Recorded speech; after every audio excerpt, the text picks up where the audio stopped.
자, 그러면요. 자, 이번 영상은 좀 특이한데 아파트 주차장이에요. 이 차가 언제 거냐? 이게 좀 오래된 차인데요.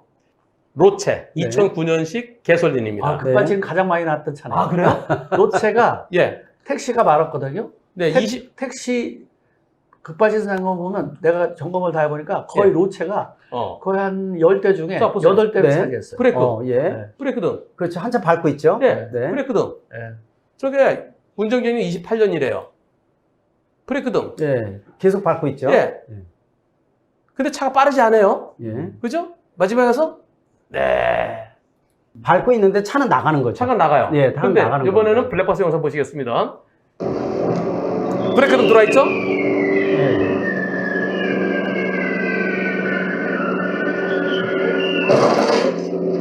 브레이크는 밟고 사이드는 땡긴 상태에서 가는 거예요. 음소리 나지 않습니까? 엔진에서. 이럴 때 운전자는 악셀 페달 안 밟았을 거 아니에요. 그렇죠. 어씨 들어보세요.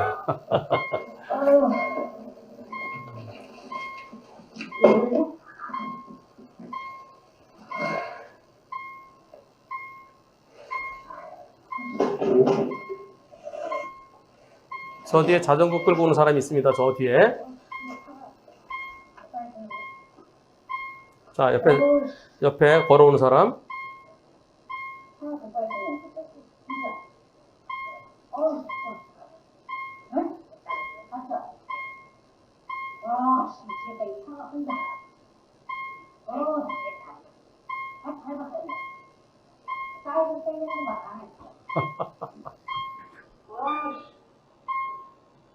그나마 차가 늦게 네. 간 게 천만다행이에요. 예. 제가 보기에도 지금 저기서 브레이크 밟고 사이드 당겼고 그러니까 차가 느리간 거예요. 그나마 버티면서 근데도 끌고 가는 거죠. 그래서 마지막에 부딪히고 나서도 맞습니다. 예. 그래서 저걸 설명하려고 그러면은 전 2009년식이니까 EDR도 없을 때예요. 네네. 그러면 계속해서 부딪히고 나서 계속 밟았다는 얘기밖에 안 되는 거죠. 그렇죠. 네, 맞아요. 가속 페달을 90km까지 계속 밟고 있어야 된다는 겁니다. 네. 부닥친 다음에도. 예. 네, 진짜. 우리나라 차 중에서 ECU가 RPM 저렇게 급상승하는 그 차가 예. 로체 그 차들 그리고 택시 또 이제 승용차들 꽤나 많았어요. 아. ECU 분량이 꽤나 많았거든요. 음. 그 택시들 그동안에 이제 급발진 낸 거, 택시 급발진 낸 거 내용 보면 아마 거의 로체에 썼던 ECU 예. 그쪽 트러블이 굉장히 많았어요. 아하. 제가 저거 조사 많이 해봐서 알아요.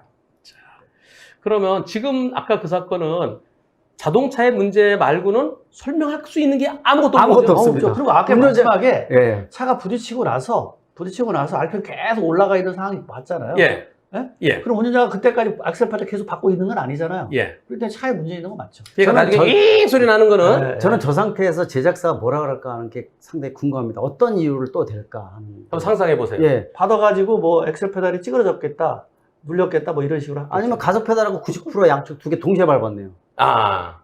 이렇게. 아니, 얘기할 저 것 같습니다. 99라고는 나오진 않았지만 예, 예. 이대리 없어서요. 그런데 우리가 국산 자동차만 급발진이 있나요? 아니요. 전 세계 차가 많이 있는데 이제 대신 이런 게 있어요. 우리나라에 처음에 예전에는 이게 급발진이 독일, 일본, 미국이나 이런 연구에서 먼저 발생됐어요. 그래 거기는 굉장히 이제 보완을 많이 했죠. 이슈도 문제가 있다. 그래서 그때 한 단계 높은 이제 이슈를 썼고요. 그 다음에 우리 80년대 전자엔진 누르면서 우리나라 그때보다 한 단계 낮은 걸 썼어요. 그래서 우리가 그 당시 급발진이 굉장히 많았던 거고요.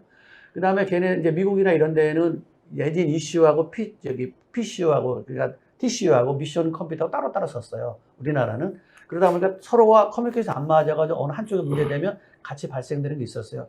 그래서 동시에 제어해야겠다고 해서 미국에서는 PCM이라고 그래가지고 결국 ECU와 TCU를 같이 합쳤어요. 한 단계 높은 걸 썼었죠. 그래서 거기는 그만큼 줄이기 시작했던 거고요. 이미 근데 우리는 그런 경험 없었기 때문에 뭔지도 몰랐고 그냥 그보다 싼 게 들어왔기 때문에 시스템이 또 낮은 게 들어왔어요. 걔네 16비트 쓸 때 우리 8비트 썼거든요.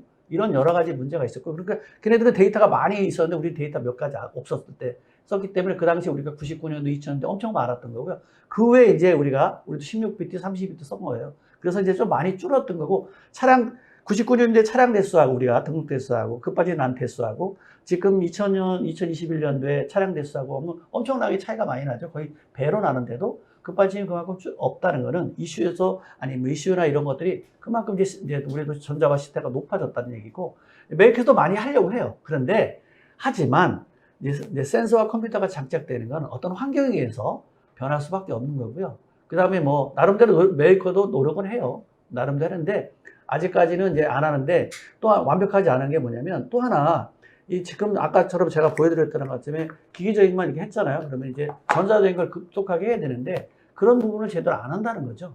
그렇잖아요. 그래서 좀 그런 거를 좀 국가나 정부나 이런 거 하고 또 이제 더 심도 있게 해야 되는 것도 있고 진짜 더 밝히고 싶다라는 얘기를 하면 이제 국가도 마찬가지고 메이커도 마찬가지고 EDR 장치를 가지고 가서 그거를 시스템으로 해서 찾아낼 수 어느 정도 있을 거 아니에요. 그러면 인젝터 시계라든가 점화 시계라든가 브레이크를 프로테이저로 만들면 조금 더 접근을 가깝게 할 수 있는 거죠. 지금 오늘 영상만 본 것 중에서도 불강력적인 게 많잖아요. 운전자 과시라 보기는 어려운 것들이 대부분이잖아요.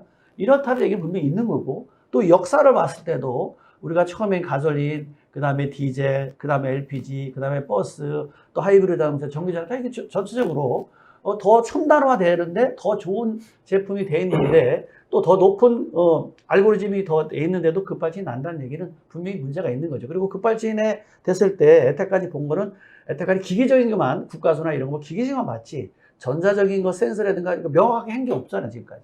그렇다면 그쪽이라고 보는 게 맞고요. 아직까지 제대로 못 밝힌 게 아니라 안 밝힌 거라고 보는 거예요 저는. 고민이 많아진다. 네, 왜냐면 그거를 만약에 하려고 맘만 먹으면 우리가 김 교수나 저라 알아도 아까처럼 담배값만한 블랙박스 하나 만들어서 3, 4만 원만 들여도 가능하고 그 업자가 만들다가 그걸 어디다 단다는 거예요? 그러니까 이제 그 다른 부위들은 OBD2나 이런 데에서 옆에 운전석에 왼쪽 이런 데다 그냥 붙여놓으면 돼요. 거기 지금 현재 예. 이슈하고 컴퓨터 통신하는 통신 라인을 따면 돼요. 그러니까 거기 전원을 따로 연결하고 지금 기존의 전원을 안 쓰는 거예요. 그렇게 그래, 되면 그게 그러면은 비행기 블랙박스랑 같은 거네요? 그렇죠. 똑같진 않아도요. 근데 네, 그 비슷한 부분이 이게랑은 좀 다르고 네, 예. 근데 그게 이제 앞으로 장착될 가능성이 상당히 높은 것이 이제 앞으로 이름을 뭐라 그래 그거를? 그거를 뭐 이름 붙이기 나름이에요. 그럼 뭐 그건 아직 정확한 그러니까 이름이 없으니까 우리말로 하면 우리말. 그냥 블랙박스, 그냥 자동차 블랙박스. 그러니까 뭐냐면은 컴퓨터 블랙박스. 앞으로 이제 컴퓨터. 자율주행차 쪽으로 나오게 되면은 더더욱 문제 해결에 대한 원인을 정확히 밝히지 않으면 책임 소재 문제가 있기 때문에 자율주행차는 이 비행기 블랙박스와 마찬가지로 자동차 전용 블랙박스가 탑재될 가능성이 굉장히 높습니다. 이미 준비하는 국가들이 많이 있어요. 이거는 아무나 열지 못하고 소프트웨어도 이 위변조가 불가능하게끔 특수한 암호 프로그램으로 돼 있고 아마 이런 것들이 아마 장착될 것으로 보고 있는데 문제는 미래의 자동차가 앞으로는 지금 한 20%, 30, 40%까지 전기전자 시스템이 더 늘어나고 있어요. 전기차는 더 심하다고 볼 수가 있어서 전기차의 급발진에 대한 것들도 지금 벌써 발생이 되기 시작을 했지만은 전자제어 이상일 가능성은 상당히 높습니다. 또는 전자파 장애로 인해서 다른 전기장치가 신호의 어떤 시그널을 잘못 줘서 주인님이 이렇게 밟게 했어. 나는 밟지 않았을 때도 불구하고. 그래서 아마 그런 전자제어 이상에 대한 부분들을 문제의 소지가 상당히 크고요. 또 실제로 제작사 입장에서도 여러 가지 안전장치를 두겠죠. 차폐 장치라든지 그 밖에 여러 가지 두겠지만은 실제로 이 부분을 완전히 못 막는다는 게 문제점이고 그래서 발생하는 것은 최대한 노력해서 줄여줘야 되는 것은 당연한 임무라 보고 있고 이것이 발생했을 때 얼마큼 객관적으로 해결해 주느냐 이 두 마리의 토끼를 잡아야 되는 게 앞으로의 가장 중요한 포인트라고 볼 수가 있습니다. 자율주행차 얘기를 하면 잠깐 말씀드렸는데 그거 제가 취재하다가 결국 그분이 협조를 안 해서 그랬는데 이 사람이 반자율주행차였어요. 이제 현대자동차였는데 춘천차입니다. 춘천에 이렇게 세워놨어요. 주차하려고. 그래서 거기다가 이제 집에 들어갔다가 아침에 차를 찾으니까 차가 없는 거예요. 이거 어디 갔지? 내 차? 근데 저쪽 끝에 가서 사고가 나 있는 거예요. 그래서 그분은 당연하게 블랙박스하고 CCTV 확인해 보니까 혼자 간 거예요. 혼자. 시동 없이요? 밤새 큐 없이 혼자. 아니 이거 살짝 내리막길 아니에요 혹시? 아니 혼자 시동 걸려서 간 거예요. 혼자 시동 혼자 걸려서 간 누가 거예요. 잘못되고 손으로 만진 거 아닌가? 아니 그러니까 이거 큐 가지고 들어갔는데 혼자 시동 걸어서 받았어요. 그래서 너무 내가 좋아가지고 찾아갔는데 너무 좋아서? 아니 나는 신기해서 왜 그게 왜 있었냐면 자율주행차 내가 맨날 자율주행차는 테러 당할 수도 있는 차다. 왜냐면 우리 뭐 예를 들어서 마음 나쁜 사람 우리 영화 만들 수 있는 거야. 리모컨으로 아니 거기다가 만약에 그 이유시주라든가 이런 데다가 딱 하면 우리가 은행도 터는데 그까짓 거 아무것도 아니잖아. 그러다 더 위험하다. 해킹하면. 네, 그래서 해킹하면 그래서 그렇게 키트네 키트. 예. 그래서 제가 그러니까 키트처럼 간 거예요. 예. 그래서 그거를 이제 열심히 취재를 하는데 그분이 협조를 안 해줬어요. 왜냐면 워낙 그 차도 가져가 버렸고 회사에서 가져가고 제대로 좋은 거 다 다 해준 거야. 그래갖고 결국은 안 했는데 제가 이제 앞으로 자율주행차도 그럴 거예요. 분명히 그 차는 왜 해줬냐면 운전자가 없었는데 혼자 갔기 때문에 혼자 시동 걸어서 갔기 때문에 그러면 불이 다 들어왔다는 거예요. 근데 이제 그 영상을 그 주변에 있는 건 싹 다 가져갔어요. 그래서 제가 못했는데 국가적으로 그거는 좀 진짜 중요한데. 중요하죠. 근데 그죠? 이런 부분들을 조금 좀 뭔가 앞으로도 협조해야 될 것 같고, 이 급발진 나는 사람들을 더 증거를 하고 싶고 원인을 찾고 싶다면 제가 이 방송을 통해서 알고 싶은데, 차를 절대 폐차하면 안 됩니다. 차를 중고하고 요즘 보험회사에서 뭐 보상하자 해가지고 차주 폐차시키면 전송 처리하고 증거가 없어지면 네. 나중에 어떻게 할 수가 없어요. 그래서 일단은 뭐 보험이라든가 아니면 그 이제 세금 때문에 그런데 구청에다가 아니면 또 보험회사에다 얘기하면 정지가 돼요. 그럼 보험 안 내고 쓰지 않으니까. 예. 그럼 번호판 반납하면 돼요. 그래서 증거물을 보관하고 있어야 되는 거지. 증거물이 없으면 아무리 영상 좋고 보여도 나중에 증거물 봅시다 이렇게 나갈 거 아니에요. 왜냐면 폐차되면 그 증거가 다 나와요. 서류 띄면 다 나와. 그러면 증거가 없구나. 증거물이 없으면 일단 재판에는 어려운 거 아닙니까, 변호사님? 그렇죠. 네, 그래서 절대 만약에 급발진이 노후하고 만약에 법적인 소송이 있다라고 하면 그 차는 어쨌든 차를 보관하고 번호판이라든가 이거는 이제 띄어서 여기 구청에 갖다 주면 반납하면 세금 안 내고, 또 그걸 갖다가 이제 보험회사 얘기하면 정지되니까, 예. 그거는 이제 경제적인 부분에서 손해 안 보니까 꼭 어디 쪽에 해서 보관하는 게 좋겠다. 그 다음에 만약에 블랙박스라든가 이런 데서 EDR 장치 검증을 한다 그러면 그냥 맡겨놓고 자료만 볼 게 아니라 꼭 EPI에 전문가라든가 누구 EPI에 그 내용을 좀 보면서, 그때 할 때도 영상을 찍어서 영상 찍는데 누가 조작하기 어려울 거 아닙니까? 근데 예. 그런 전문가가 많지 않잖아요. 아니 그래도 어차피 또 좀 자동차 아는 사람? 또 자동차 좀 아는 사람은 그 사람이 뭐 지우는지 안 하는지 조작하는 걸 알 수 있으니까 평상시에 단골 정비사도 있잖아요. 예. 그 사람을 통해서 이제 정말 내가 억울하다라면 그렇게 해야지. 나중에 제가 어떤 상황에서 보여주려고 그랬는데 증거가 없는 거예요. 그래서 이거는 싸우지 마십시오. 어차피 저쪽에는 큰 대형 높음 있고 여기는 대형 높음은 없는데, 또 이렇게 하시면 이거 증거가 없는데 변호사님이 아무리 싸움 잘하면 뭐합니까? 그렇죠. 총알이 없는데. 그렇지. 안 됩니다. 입증하지 못하면 네. 주장만 갖고서는 안 되고 입증을 해야 될 입증 책임이 우리한테 있잖아요. 그렇죠. 우리도 외국처럼 입증 책임이 아까 교수님 말씀하신 대로 나는 여기까지 보여주고, 자, 이거 내가 잘못한 거 아닌 것 같아. 블랙박스 있고 CCTV 있고 다 여기 있는데 저 오디오 있고 다 들어봐. 그럼 자동차 문제 같아. 그럼 자동차 쪽에서 자기네가 잘못이 없다는 증명해야 되고, 그렇지 못하면 해줘야 되는데. 맞습니다. 그죠? 네. 그런데 우리는 그게 아직까지 나보고, 차 알못인 나보고 피해자 보고 입증해라? 입증 책임의 전환이 빨리 필요해 보이는데요. 저는 이 블랙박스, 이 급발진 사고도요. 이 블랙박스 2010년도 그 무렵부터 2012, 13년도에 쭉 늘어났어요. 지금 웬만하면 다 달고 있잖아요. CCTV도 지금은 거의 웬만하면 다 그렇죠. 있고요. 이 블랙박스가 일반화되기 전에, 대중화되기 전에 하고 지금하고는 석기 시대와 문명 시대로 나누고 싶습니다. 맞습니다. 옛날에는 아니 국과수에서 문제 없다, 뭐 증거도 없다, 말로만 있고 목격자 말 그거 믿을 수 없다. 물론 옛날에 그런 게 있었어요. 차가 대리운전차였었는데요. 저 서부지방법원 쪽의 사건이에요. 차가 조금 오고 바바바바바바 하면서 뭐 7, 8대를 갖다 열몇 대가 그러고 사망 사건이 있었어요. 근데 그 좁은 길에서 그렇게 빠른 시간에 바바바바 할 수는 없다. 그래서 우선 운전자의 잘못을 보기는 어렵다서 무죄 판결이 나왔는데요. 네. 사망 사고에 대해서. 그러나 급발진은 밝혀지진 않았어요.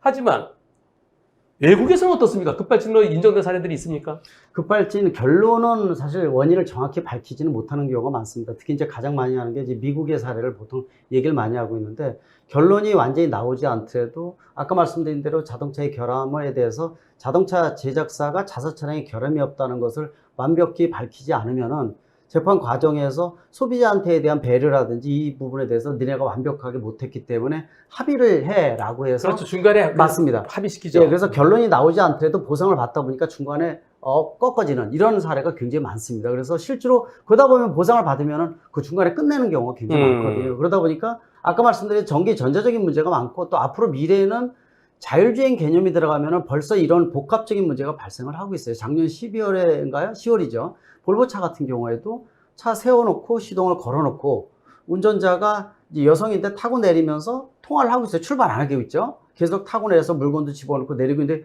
운전하는 도중에 그런데 차 혼자서 막 달려가더니 부닥치는 사람입니다. 그런 경우도 자율주행 개념이라든지 이런 부분에 대한 문제점에 대한 것들이 부각이 되고 있어서 앞으로 미래에 나오는 각종 사고는 급발진 문제, 전자제어 시스템에 더 부과가 되죠. 자율주행 개념까지 들어가다 보니까 문제 해결을 위한 좀 더 복합적인 부분이 더 많아지니까 우리나라 같은 경우에는 소비자 입장에서 더 불리한 부분이 많아지지 않을까라는 측면에서 좀 더 아까 미국의 사례라든지 이런 부분들 적극적으로 고민을 해야 된다 이렇게 보고 있습니다. 그런데 다행히도 얼마 전에 몇 달 전에 뉴스에서요. 저기 대전 쪽인가 유성 어딘 하여튼간 그 고속도로에서 외제 승용차요. 네. 꽉 달리다가 나중에 오른쪽으로 틀다가 해서 맞습니다. 예. 부부가 사망한 사고. 압니다. 예. 네, 그 외제 승용차 네. 그 사건에 대해서 항소심에서 급발진을 인정했어요. 네. 저건 급발진 자동차 문제라고 볼 수밖에 없다. 근데 대법원에 가 있어요. 네. 대법원에서도 과연 그대로 인정될지는 이제 마지막 뚜껑을 열어봐야 되는데 네. 그런데 이번에는 그 급발진 사고는요. 아까 지금 말씀드린 그 항소심에서 인정된 2심에서 급발진 인정된 그 사건 그게 아마 1심도 인정인지 그거는 잘 모르겠어요. 근데 항소심 뉴스만 봤는데 1심, 2심 다 이겼어요. 다 이겼나요? 예. 제가 해주고 있는 겁니다. 아 그래요? 제가 해주는 그게 사건이에요. 독일차죠? 예, 맞습니다. 예, 그래서 독일차. 이 최초로 2심까지 이겨서 대법원까지 올라간 유일한 급발진 사례입니다. 그래서 처음부터 제가 관련을 하고 있었어요. 그래서 의견서는 노다스 페이지씩 써주고 예. 잠을 많이 해주고 있는데 일단 1심, 2심 이겼습니다. 예. 최초로 국내에서 대법원만 기다리고 있는데 근데 대법원에서요. 네. 상대는 대형 로펌 쓸 거 아니겠습니까? 우리나라에서 가장 큰 로펌입니다. 그죠? 그러니까 상대는 네. 아니 액수는 얼마 안 돼요. 네네. 액수는 뭐 5천만 원인가 네네. 상징적으로 했는데 그건 왜냐면 패소했을 때 소송 비용 물어주는 그런 것도 네. 감안해서 액수가 크진 않습니다. 근데 그 사건에서 그게 인정되면은 그 차가 전 세계적으로 타격을 엄청 입을 것 같아요. 그러면 진짜 그 차뿐만 아니라 자동차 전자화되어 있는 차 모든 시스템들을 관련해서 영향이 있는 거죠. 근데 예. 이게 이제 이 사건 같은 경우가 저는 이제 긍정적으로 보는 것 중에 한 가지가 이 차가 안에 실내 영상 블랙박스가 없습니다. 예, 없는데 CCTV에서 멀리 찍힌 거하고 지나가는 그런 차들? 예, 적극적으로 행위하고 비상등 키면서 비상등 주차한 켜고 거. 옆으로 갓길 좀 최대 맞습니다. 피하려고 그러다 예. 마지막에 좀 램프 구간에서 어쩔 수 없이 또 맞습니다. 빠지는 그러다 속도 보니까 때문에. 옆에 증인들이라든지 이런 여러 가지가 안에 있는 영상 블랙박스가 없음에도 불구하고 이렇게 이긴 이유가 저는 그렇게 생각해요. 1심, 2심 다 이긴 이유가 재판 과정에서의 어떤 시각이 변하고 있다는 것을 제가 피부로 느꼈어요. 무슨 얘기냐면은 지금까지는 이 국가에서 나온 자료 이런 것들 보고 또 제작사에서 얘기하는 거 보면은 당신이 이 결함을 밝히세요라는 구조가 지금까지 법적 구조였다 그러면 이번 사건 같은 경우는 좀 변했다고 피부로 느낍니다. 왜냐하면 나온 거 사례를 하나하나 쭉 읽어보게 되면은요. 자동차 제작사가 이 부분은 당신들이 밝혀야 되는 건데 이 부분은 왜 안 했습니까? 라는 부분이 나오기 시작을 합니다. 그래서 그거 보고 드디어 재판 과정에서 시각이 소비자 중심으로 바뀌는 게 나온다라는 거. 왜냐? 영상 블랙박스가 없는 상태는 더더욱 불리하지 않습니까? 네. 이 상황이었기 때문에 이 결과가 굉장히 더 중요하지 않냐. 그 미비된 상황에서도 1심, 2심까지 이기고 대법원까지 갔다는 건 상당히 중요하게 보고 있습니다. 그 사건에서 대법원에서 이기면요. 네. 지금 본 거 저보다 급발진 사고니 다행히. 제가 이 급발진을 99년부터 관련돼서 관심해서 저도 자동차만 했기 때문에 저도 전자라도 옛날 조금 알았기 때문에 이 우리나라 제일 큰 메이커의 두 회사 전자회사의 설계 IC 반도체 만드는 사람하고 6개월 동안 토요일 날 만나봤고 내가 자동차 2시간 설명해주고 그 사람은 자동차 알고 싶어 하니까 그 사람은 그거에 관련된 소재에 관련된 저한테 2시간 강의해서 하루에 토요일 날 해서 4시간씩 서로 공부했거든요. 그때 보니까 그 소재에 관련된 거 보니까 소재의 문제가 굉장히 많더라고요. 그러니까 우리가 예전에 뭐 어떤 회사에서 예를 들어 가스 중독돼가지고 불수 뭐 이렇게 나와가지고 했었잖아요. 그게 뭐냐면 IC라는 게 다 집을 이렇게 짓는 거예요, 그 안에. 그걸 기둥을 세우는데 그걸 받치고 있는 게 그거예요. 그래서 불순물 빼는 게 그건데 그 불순물을 100% 뺄 수가 없대요. 그러다 보면 그 안에 이제 딱 조금 남아있는 거가 전기들이 작동되면서 에너지를 만들어지는 거예요. 그리고 에너지가 만들어서 방출을 한번 하는 거예요. 그럼 그때 하필 연료와 점화식에 관련된 쪽에 있을 때 뻥 하면 걔가 순간적으로 바보 되는 거예요. 그럴 때 하는 거예요. 그래서 전자하는 사람들은 다 알 거예요. 이 방송 듣는 사람도. 음전하는 우리가 피레침이라든가 이런 거 다 제어하는 게 완벽하게 돼 있는데 양전하, 안에서 발생되는 양전하는 아직까지 완벽하게 제어할 수가 없다는 거예요. 그래서 전자는 그런 환경들에 의해서 지금도 전자가 뭐 우리가 세계 1위 IT 기업 이렇게 얘기하지만 전자가 그 내부에서 일어나는 것은 트러블 생길 확률이 항상 가지고 있는 거고 그 에너지가 있는 거예요. 그래서 에너지가 방출 한번 하면 이게 없는 거예요, 증거가. 그 메이커는 이걸 잘 알고 있는 거고, 우리가 유심히 바라볼 게 뭐냐면 아마 모두 핸드폰 갖고 있을 거예요. 그러다 한 번쯤 뭐 이것저것 검색하다가 막 급하게 누르면 뻥 나요, 흔히 말하기로. 그러다가 어떻게 다시 배터리 꼈다 낀다든가 전원 뺐다 끼면 언제 그랬지 하는 것처럼 다시 재현 어렵잖아요. 다시 이런 것처럼. 그리고 그 재현이라는 게 금방 재현이 생기는 게 아니잖아요. 기계야 금방 뜯고 뭐 하면 금방 재현도 되고 뭐 이렇게 확인할 수 있지만 전자가 한번 있었다 하더라도 우리 눈을 확인했다 하더라도 시간이 확 지나가면 다시 그 에너지가 그 안에서 내부 만들어지고 그 조건이 형성되지 않으면 우리가 재현할 수가 없는 거예요. 이거는 누구보다도 메이커가 잘하기 때문에 일단 흔히 말하면 오리발 내밀기 바쁜 거고 또 밖에 있는 우리 김 교수나 저도 다시 재현을 하려고 그러면 그런 에너지가 만들어 요쯤 나올 거야. 우리가 예측이 안 되기 때문에 예. 재현하기가 어려운 거예요. 그렇기 때문에 이제 여러 가지 국가적인 차원이라든가 세금 문제라든가 또 일자리와 관련된 거 이렇게 생각해서 약간 정부는 약간 방향을 틀고 있는 것 같고 메이커는 열심히 보완하긴 하지만 그 중간에 차를 선택할 수밖에 없잖아요. 그렇다고 전자 안 줄 수는 없잖아요. 연비 좋고 출력 좋고 배출가스 좋으려면 전자제품 쓸 수밖에 없는 조건이에요. 그렇기 때문에 양면이 있기 때문에 그래도 그 양면 중에서 어쨌든 이익이 더 많기 때문에 지금 쓰고 있는 건 사실이에요. 전 세계가.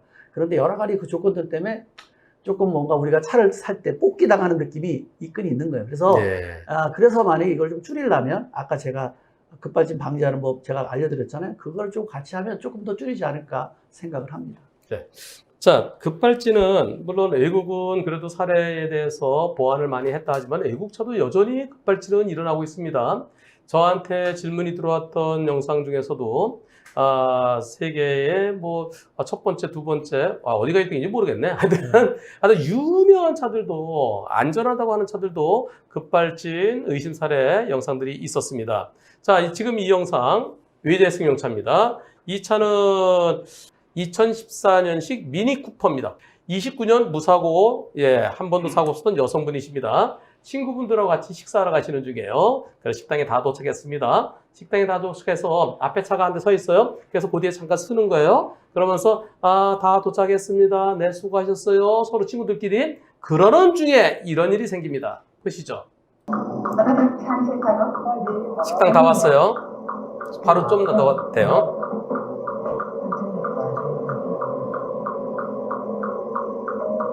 잠시 후 목적지가 있습니다. 앞에 차가 쓰고 내 뒤에 쓸 거예요. 안내를 종료합니다. 고생했습니다.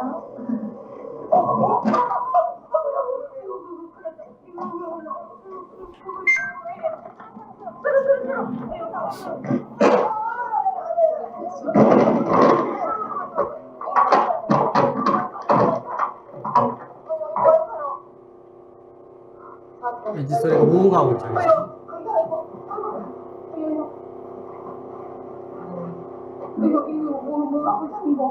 어떻게 보셨습니까? 급발진의 한 사례다 이렇게 보고 있습니다. 실질적으로 보면은 이 부닥친 다음에도 엔진의 우웅 소리가 계속 진행이 되고 있고, 그 다음에 한 대를 부닥쳐서 정지한 것도 아니고 계속 차를 밀면서 가고 있거든요. 이런 부분들이 운전자가 계속 가속 페달을 밟아서 이런 실수를 지속적으로 할 수 있는 가능성 거의 제로라고 보고 있습니다. 그런 측면에서 급발진 사례 하나다 아닌가 이렇게 좀 보고 있습니다. 네. 저럴 때, 저 회사, 그 메이커에서 EDR을 분석하더라도 메이커에서 자기네들 리딩을 해야 되고요. 네. 그리고 제조사 측에서는 별 문제 없다. 그래서 경찰은, 당신이 잘못했네 그러면서, 친구들 다친 거, 네. 벌점, 범칙금 다 부과됐다는데, 예. 어떻게 생각하십니까? 그러니까 제가 얘기했잖아요. 요새 자동차 전자화돼서 편리하고 다 좋지만 저렇게 뽑기 당하는 느낌이 드는 거잖아요. 그럴 때 좀 억울하죠, 사실은. 이분은요, 변호사님, 제 친구들도 있었고요. 그 다음에 식당 주인도 보셨고요. 네. 근데 브레이크 등 들어왔는지 그거만 찾다는데 CCTV가 없었대요. 그리고 거기 차 두 대가 있을 때 둘 다 블랙박스 없대요. 네. 그러니까, 뒤에 브레이크 등 들어온 증거가 없어서 그걸 확보하지 못해갖고, 그래서 제가 그냥 전부 다 제가 잘못한 걸 그냥 끝났어요. 근데요, 변호사님께서, 이건 사람이 잘못인 것 같지 않다고 말씀해 주셨고요. 그리고 또 많은 분 댓글에서 응원해 주셔서 저는 그걸로 만족합니다. 그래서 전문가 두 분, 최고의 거장부께서 보실 때는 저 운전자의 잘못으로 보이십니까? 아니면 자동차의 잘못으로 보이십니까? 당연히 자동차 잘못이죠. 자동차의 문제점이 거의 전부가 아닌가 이렇게 보고 와 있어요. 이러나 네네. 그러면서 네, 운전자의 적극적인 행위에 대한 것들 소리가 들리거든요. 이 부분들이 괜히 나오는 목소리는 아니고요. 그 다음에 보통 이렇게 한 대만 부닥치고 나왔을 경우에 끝났을 경우에는 운전자 실수도 많고 또 2, 3초에 끝나는 경우에는 본인이 머릿속에 하얗게 되기 때문에 본인이 실제로 어떻게 했는지 행위를 잘 모르는 경우도 많아요. 근데 저렇게 긴 시간 동안 차를 여러 대 밀면서 진행할 정도 되면은 이 생각도 뚜렷하고요. 또 자기가 어떻게 행위했는지 또 탑승자도 여러 명이 있었기 때문에 예, 예. 저런 경우는 일반 짧게 2, 3초로 끝나는 경우가 틀리기 때문에 운전자의 실수의 가능성, 다시 말하면 자동차의 결함 가능성이 가장 높다 분명히 볼 수가 있습니다. 그리고 아까 차가 앞에 이제 다 왔어요. 네. 앞에 차 있어 고디에 차 쓰는데 쓸 네. 때 브레이크 살 잡는데 차가 벽쪽 튀어나오는 거예요. 맞습니다. 그거 쓰니까 나도 쓰는 거거든요. 그 네. 당연한 행위라고 볼 수가 있는데 차가 튀어나가지 않습니까? 예. 그리고 끝에 끝난 다음에도 엔진 소리가 굉음이 계속 들리고 있거든요. 전형적인 급발진 현상 중에 하나가 바로 그런 부분인데 그 현상이 남아 있었다 이렇게 볼 수가 있습니다. 이게 앞에 1차, 뭐, 뒤차, 앞차 꽉 봤잖아요. 예. 앞차 받고 뒤로 후진하면서 다시 좌측으로 이동하면서 다시 한번 볼까요? 하잖아요. 여기서부터 여기. 안내를 종료합니다. 여기 서야 되거든요. 브레이크 쓰고 네, 쓰는 거잖아요, 그죠? 예. 네, 고생했. 튀어나가죠, 그죠? 밀고 가잖아요. 밀고 가. 밀고 갑니다 지금 계속. 예. 예. 왜 이래 하잖아요. 네, 핸들 조작하면서. 여기도 계속 밀고 가요 또 계속. 예. 자, 여기서 이렇게 됐어요. 여기. 예. 웅 소리 나잖아요 계속요. 예. 예. 이렇게. 예. 미리 급했구나. 미니 쿠퍼. 예. 그러니까 친구들하고 이제 밥 먹을 다 와갖고 이제 자 도착했습니다. 고생했습니다. 하면서 브레이크 살 밟다가 네. 발을 갖다 팍 바꿔갖고 가속도를 밟았다는 건 상상할 수가 없는 거죠. 할 수가 없죠. 운전자 실수라는 건 불가능한 부분이죠. 앞에 차가 쓰고 목적지 도착했는데 나도 쓰고 있는데 차가 혼자 튀어나가는 모습인데. 그 튀어나가네요. 그죠? 그렇죠. 운전자가 이래서 브레이크를 밟다가 가속 페달 발을 풀로 밟아야 되거든요. 의도적으로 풀로 하면 밟으면 그렇게 안 될 것 거예요. 같은데 서 있던 상태에서. 그러니까 저 상태가 그리고 불가능한 부분이라는 거의 거죠. 정지 시점에서 차를 세우려고 했을 때 그나마 저 정도가 다행인 거지. 주행 중이었다면, 그죠? 타이밍이 주행 중이었다면 더 큰 사고를 날 수 있던 거죠. 아니, 지금 가만 생각해보면 쓰잖아요. 섰다가 갑자기 아무리 세게 밟아도 저렇게 세게 밀고 나가기 어려울 것 같아요. 어렵죠. 거기다 차를 여러 대를 밀고 가면서 밀고 계속 전진하지 않습니까? 예. 저 상황은 정신적으로 누가 정신병자 한다 하더라도 저 상황을 만들기도 불가능할 거예요.